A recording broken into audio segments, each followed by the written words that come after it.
So Ben, you've been in business for about what? Since 2006, right? Yes. So when did you realize that your business was actually going to be successful?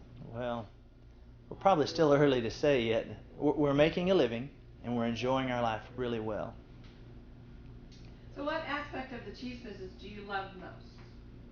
I like having all the cheese that I'd want to eat at any time, and if I want a different kind, I can make it. Are you creative making cheese? A little bit, not really artistic. I'll take slight variances off of a recipe and just see the results on that. A lot of times you have to wait so long to see the results, and then it's a different cheese at 2 or 3 months than it is at a year. And so at a year's time, if it wasn't a good cheese, you got a year invested. So I just do slight variances off of known recipes. So what is the best compliment you've ever received? I think when one of the Whole Foods buyers came to my market and came by, bought cheese. I didn't know who it was, and they came back by the next Saturday and handed me their card and said, "Here, we want your cheese." I thought that was a really good And her compliment. name?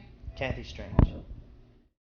It was in Austin, downtown Austin, where Whole Foods corporate is, and we were actually just a few blocks up from corporate, and we had only been selling in that market.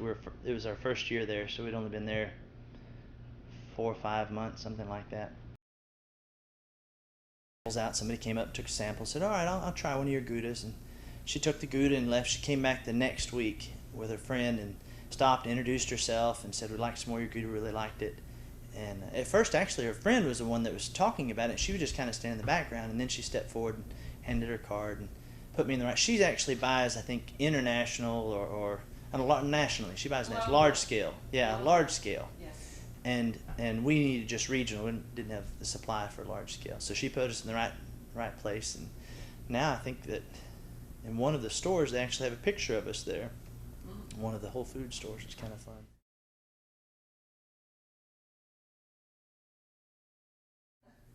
What surprises you most about the cheese making business?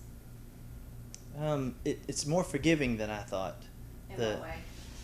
When you first start off, every single thing about it, making cheese, if you don't have a background or if you didn't really go to school, if you get a degree higher in your recipe, well, then you think, well, it's all pig food. I need to throw this away. It's not going to make, and that's not the case. It's much more forgiving. Some people are very scientific about their cheese. They're trying to get the precise same cheese every single time.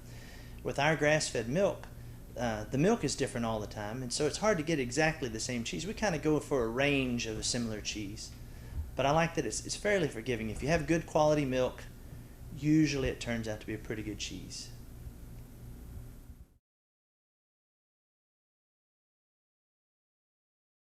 We only make cheese in the spring and in the fall when there's green grass. Basically only when there's green grass. When the grass dries up or is dormant, we don't make cheese. We make better cheese with green grass because it's better quality milk.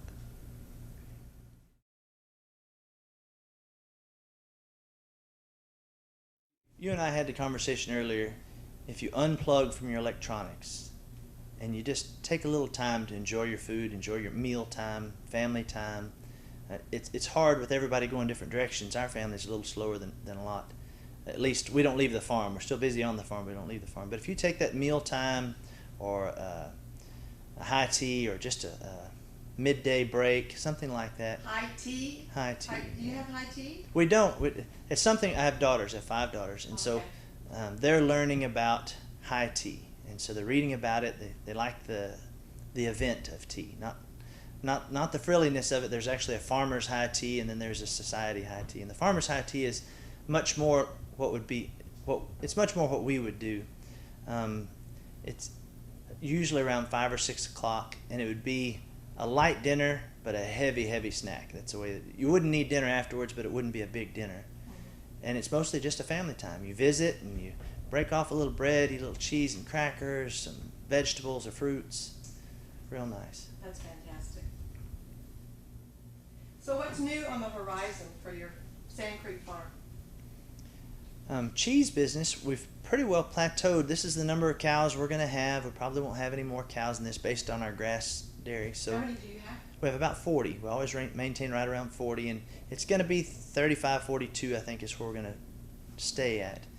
and that works real well for the seasonal of the grasses and the amount of cheese that we make and the amount of milk we sell. And so dairy-wise, we're pretty well stocked. We've offered a couple of new products. We made some yogurts, and we've experimented a little with yogurts. We're going to make a cheddar cheese. We haven't made a cheddar yet. Consistently, we've made it once or twice, but we'll probably. Do you have a name for it?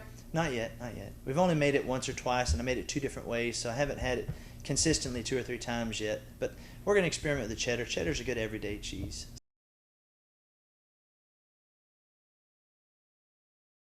No, I appreciate you doing the tour, though. It's been fun watching the other videos, seeing some of the other cheesemakers. It'd be fun to see them all at one place sometime.